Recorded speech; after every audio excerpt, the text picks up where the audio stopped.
What's going on, everyone? This is Brandon here in the RevOcruit studio.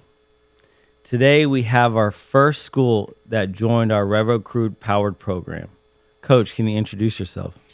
Coach DeMarqus James, head boys basketball coach at Crowley High School.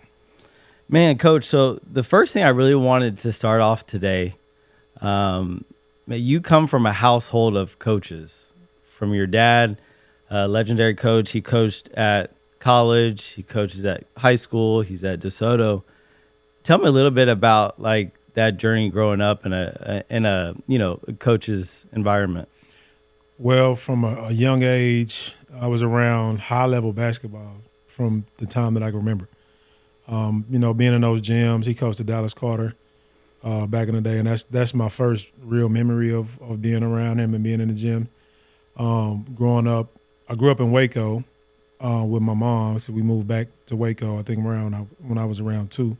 But always coming up in the summers and just being around those guys in those gyms. And they would when he became the head coach at Carter, they would make it to regionals every year. And regionals was at the Farrell Center in Waco.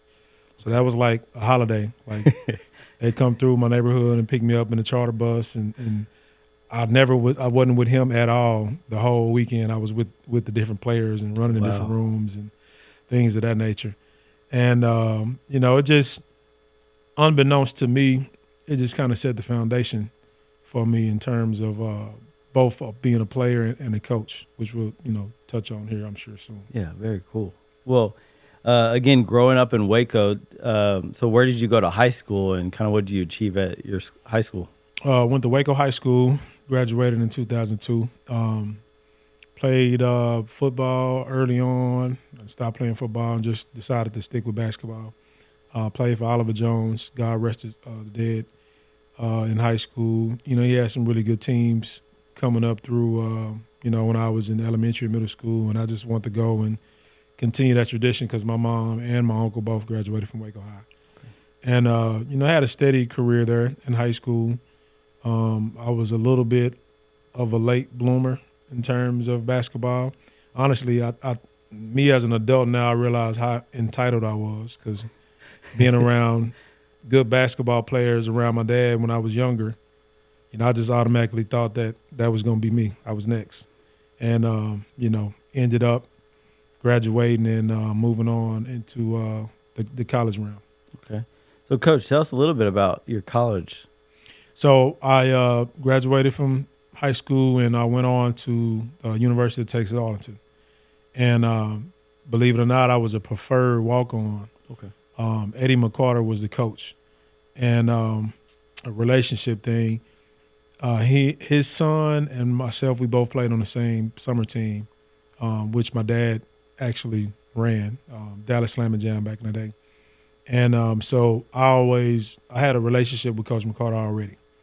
And when I decided that I was going to go to college, I picked that school because, again, relationships.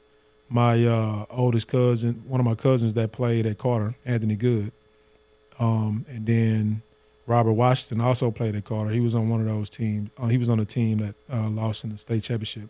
Both of them were actually. Oh, wow. They both went to UTA along with Jabari Johnson and a few other guys that my dad helped go through there. So it was kind of a natural fit for me to go and go and play there.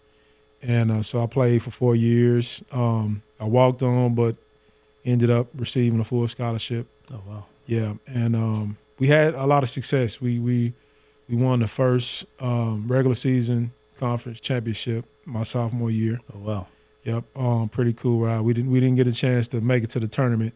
We lost on the buzzer beater to Stephen F. Austin in the Final Four, but that was an unforgettable year for me. I'm still close to most of those guys that I played with that year, and the following 2 years after that. Very cool. So, I mean, again, I think you playing at that experience, how has that influenced you today as a coach? Well, being a walk-on, you don't play a lot, but you go through everything on a day-to-day just like the rest of the guys. So you're expected to do the same work, and actually you expect to do even more work because you essentially are playing for free. But Just being around at high level, you can learn a lot from my seat, and I actually learned a lot, and it helped me in terms of my career as a coach. Just actually being around it, and I got opportunity to get on the floor and play some throughout those 4 years, and that experience is invaluable as a player because not a lot of coaches can say they played at that level.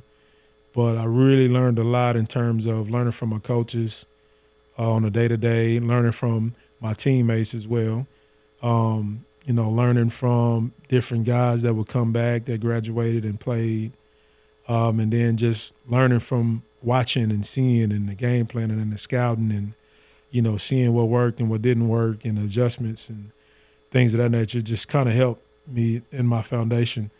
And I didn't even know I was going to coach. I was a business finance major the whole time. So, well, I mean, and I think what's great, you talking about even being a walk-on, there's only a couple % of athletes out there that get to play at the next level. Right. And then you're playing D1. Mm-hmm. Again, there's this new age of the transfer portal. It's getting older. Yep. This helps you a lot with your athletes and your players, and there's a lot that you could probably help them and suggest for them when they get to the next level. Right. As you kind of said a little bit, is you didn't start out coaching, or you said that you actually went to school to be a finance major. Can you talk a little bit about kind of your journey after college? Yeah, so I graduated in 2006 with my business finance degree. Went into the corporate world. I worked for Chrysler Financial for about a year and a half. Actually, just to kind of rewind, I thought that I was going to actually go to grad school and be a graduate assistant, but some things happened where I couldn't take the job and make the move, so that prompted me to go into my field, which was the finance. And then, I hated it. I hated it I knew the moment that I walked in and I was in the orientation and learning the way of how the organization went, I hated it from then. And I had the little voice in me telling me, man, this you're not supposed to be here. You got an office job. Right. But it took me a year and a half to kind of figure that out. It was right around the recession time, and I guess it was God just kind of telling me, hey, man, you need to step out on the leap of faith and get back around, the family business, so to speak. Yeah. Because my again, I'm mentioning relationships again. My relationships were in the game of basketball, not in the finance sector.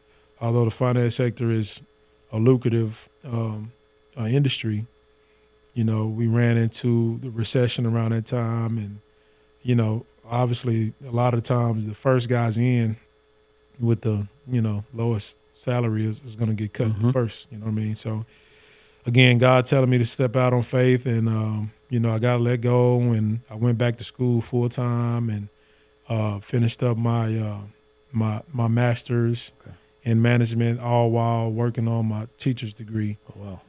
My teacher certification, so that I can get into coaching. And so it's immediately I graduated in 2009 in August, and I had a job at ODY as an assistant coach.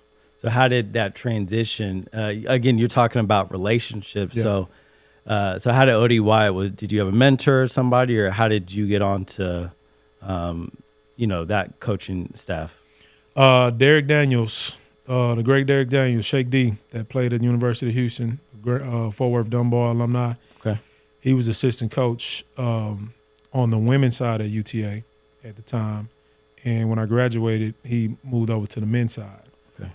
He had a relationship with one of the guys at ODY, and he also had a relationship with Coach McFadden, which is the head coach that I called. Mm-hmm. I saw a posting that they had a job opening. He reached out for me, gave me a good word, and next thing you know, I get a phone call and had sit down conversation for a couple of hours, and Coach McFadden offered me the job. Yeah, that's very cool. Mm-hmm. So again, you spent time at coaching at OD Wyatt before going to Crowley. What did you take away from being at OD Wyatt? Man, I'm really blessed for my time that I had at OD Wide. You know, I was there for 14 years, 5 years as an assistant coach under Rodney McFadden, who's now the head coach at Chisholm Trail in Saginaw. I learned a lot. He taught me how to be organized and how to run a program from a high school perspective. He allowed me to do a lot of different things as an assistant coach. He gave me a lot of responsibility, different responsibilities every year, which prepared me for when he left to go to Chisholm Trail. You know, they offered me the job right away because they saw the work that we did there in 5 years. And it was giving me, as a young coach, I think I was just turning 30, Wow. an opportunity to be a head coach. And being at a place like Wide at the time, there wasn't a lot of there wasn't a lot of expectations, and there wasn't a lot of pressure to win right away. So again, coming in as a young head coach, I was able to kind of cut my teeth and you know, learn and you know when you become a head coach, you want to try everything that you learn for your whole life. So I try to put my whole life into that first year. But you know, it allowed me to learn and take my bumps and bruises. It allowed me to have success. Allowed me to have failures, and you know, just allowed me to mold myself into the coach that I am today. So again, I'm really blessed to have the time that I had at ODY. You know, we had a lot of great years at Y. You know, we went from you know, Y was a historic program that had a lot of success early in the 90s, and we went from having a big down period to bringing that thing back and the 6 or 7 year run that we had where we didn't lose a district game, and Wow. we won district, you know, 6 years in a row, and you know, we had the first few Division I players to come out of there, Very and cool. really forward to ISD in a long time, and we just kind of elevated that thing and you know, put forward OD Wide on the map.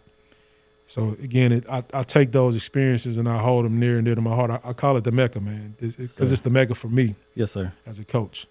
And, you know, I'll never forget those times.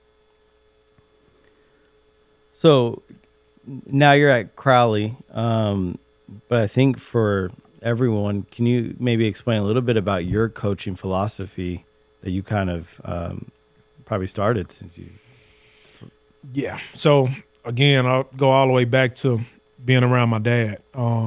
Those teams that he had at Carter, man, they averaged 90-some points.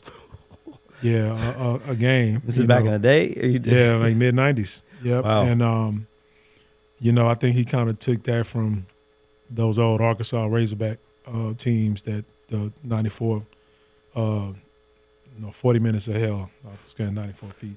But the 40 minutes of hell. And I kind of take on that same style, man. My once I have the team like we want it, you know, we want to be in your face. We want to defend 94 feet. We're going to be tough. We're going to be physical. We're going to get up and down and play.